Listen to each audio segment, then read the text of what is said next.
Assalamu alaikum everyone. Myself Rida Shafat, roll number 1018.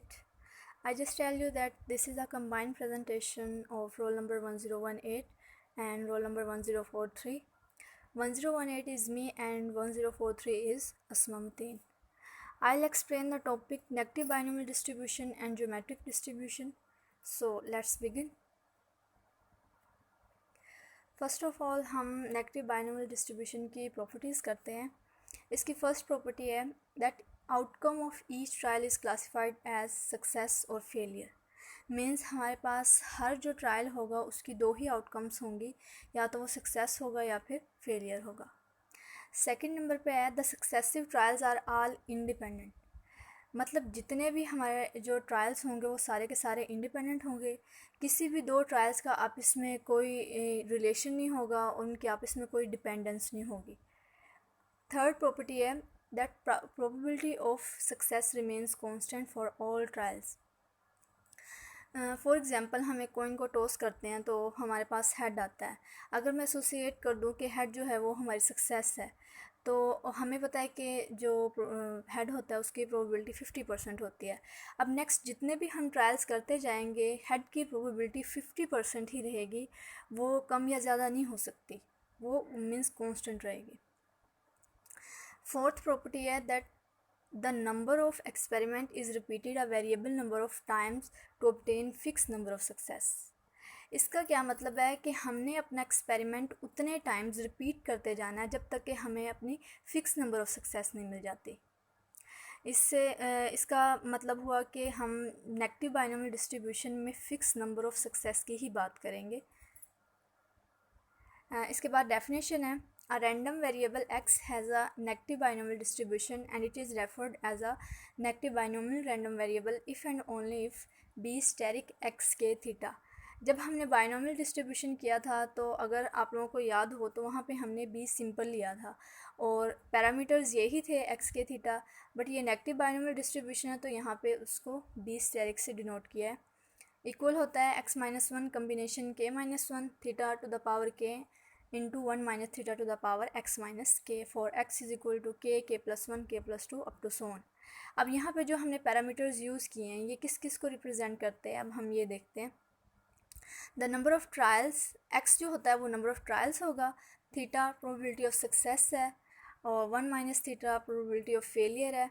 हमें पता है कि हमारी जो टोटल प्रोबेबिलिटी होती है वो 1 होती है. जब 1 में से हम प्रोबेबिलिटी ऑफ सक्सेस को माइनस कर देंगे तो ऑब्वियसली हमारे पास प्रोबेबिलिटी ऑफ फेलियर बच जाएगी और k नंबर ऑफ सक्सेस को रिप्रेजेंट करता है. इसके बाद negative binomial distribution is a type of discrete probability distribution. ये डिस्क्रीट प्रोबेबिलिटी डिस्ट्रीब्यूशन की टाइप है. लिटरेचर ऑफ स्टैटिस्टिक्स में हम नेगेटिव बाइनोमियल डिस्ट्रीब्यूशन को NBD, मैंने उसकी शॉर्ट फॉर्म लिखी है, नेगेटिव बाइनोमियल डिस्ट्रीब्यूशन को बाइनोमियल वेटिंग टाइम डिस्ट्रीब्यूशन या फिर पास्कल डिस्ट्रीब्यूशन भी कहते हैं. समटाइम्स हम नेगेटिव बाइनोमियल डिस्ट्रीब्यूशन को p ऑफ स्मॉल x से भी डिनोट करते हैं. और अगर हम डिस्क्रीट का केस लेते हैं तो वहाँ पे वो मैस फंक्शन कहलाता है, और अगर हम कंटिन्यूस का केस डिस्कस करते हैं तो वहाँ पे वो डेंसिटी फंक्शन बन जाता है.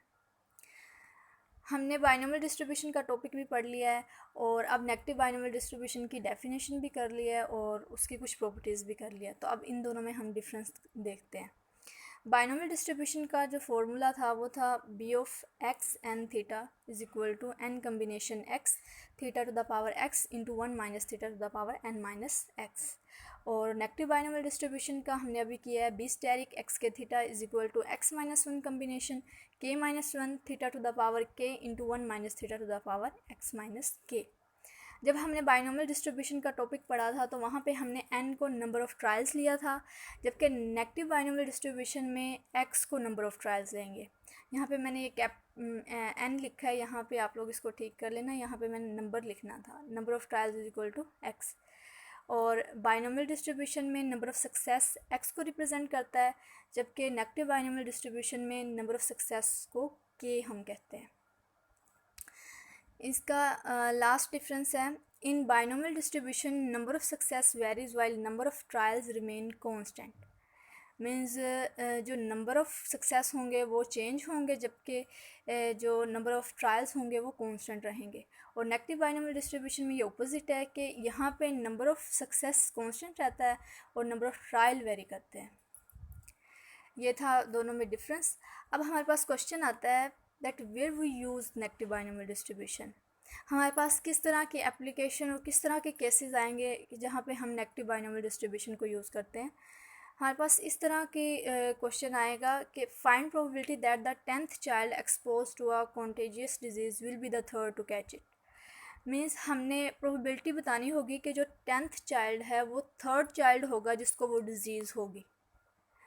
इसी तरह find probability that 5th person to hear a rumour will be the first one to believe it.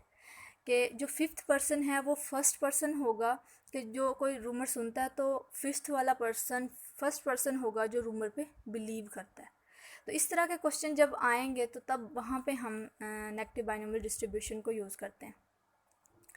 इसकी एग्जांपल है, if the probability is 0.25 that the drilling machine finds oil, what is the probability that it drills 5 locations and find 1 success. हमें हर question में probability तो given होगी और हमने probability बतानी है कि जो ड्रिलिंग मशीन है वो 5 लोकेशंस को ड्रिल करती है और वहाँ उसको 1 सक्सेस मिले, इसकी प्रोबेबिलिटी बतानी है। तो प्रोबेबिलिटी हमें गिवन है और हमें पता है कि थीटा प्रोबेबिलिटी को रिप्रेजेंट करता है और एक्स नंबर ऑफ़ ट्रायल्स होते हैं। तो यहाँ पे उसने 5 लोकेशंस की बात किया है तो मतलब यहाँ पे 5 ट्रायल हम करेंगे तो x इज़ इक्वल टू 5 आएगा। और k जो नंबर ऑफ़ x को रिप्रेजेंट करता है तो यहाँ पे हमने 1 सक्सेस की बात की है तो k इज़ इक्वल टू 1 आ जाएगा और 1 माइनस थीटा हम फाइंड करेंगे तो वो 0.75 आता है। अब यहाँ पे उसने 5 लोकेशंस दी हैं। अब अगर मैं ये कहती हूँ कि मैं जस्ट वन लोकेशन को लेती हूँ, फॉर एग्जांपल ए को लेती हूँ। अब ए को मैं इस तरह से लेती हूँ कि मुझे पता है कि ए पे ऑयल है, मीन्स मैं श्योर हूँ कि यहाँ पे मुझे सक्सेस मिलेगी। ऑयल का मिलना यहाँ पे सक्सेस कहलाता है ना। तो अब अगर मुझे पता है कि यहाँ पे ऑयल है तो मैं उसकी प्रोबेबिलिटी कैसे फाइंड करूँगी। If we want to get 1 success then p of 5 1 0.25 ये p ऑफ x के थीटा है इज इक्वल टू होगा 0.25। अब मैंने एक लोकेशन को चूज़ किया और मुझे पता है कि वहाँ पे सक्सेस भी है, तो फिर प्रोबेबिलिटी ऑफ सक्सेस 0.25 है और एक लोकेशन को चूज़ किया तो उसकी पावर में 1 आ जाएगा। और अब एक लोकेशन पे अगर हमें सक्सेस मिल रही है तो ऑब्वियसली बाकी चारों पे फेलियर होगा क्योंकि वहाँ पे ऑयल नहीं होगा। तो फिर जो प्रोबेबिलिटी ऑफ फेलियर है 0.75 उसकी पावर में हम 4 लेंगे। तो ये तो था जस्ट 1 लोकेशन के लिए, बट ऐसा तो नहीं ना हो सकता कि एक लोकेशन को हम ले और हम श्योर भी हों कि वहाँ पे हमें सक्सेस मिलेगी। नहीं, ऐसा नहीं होता। तो अब यहाँ पे हमें नहीं पता कि कौन सी लोकेशन पे हमें ऑयल मिलेगा, तो हमें चेक करके देखना पड़ेगा। मींस हम एक लोकेशन को चूज़ करेंगे और फिर दूसरी को इसी तरह। तो इस तरह से हमारे पास कम्बिनेशन का कॉन्सेप्ट आ जाता है। मींस यहाँ पे लाजमी हमें फिर कम्बिनेशन ही लगाना पड़ेगा।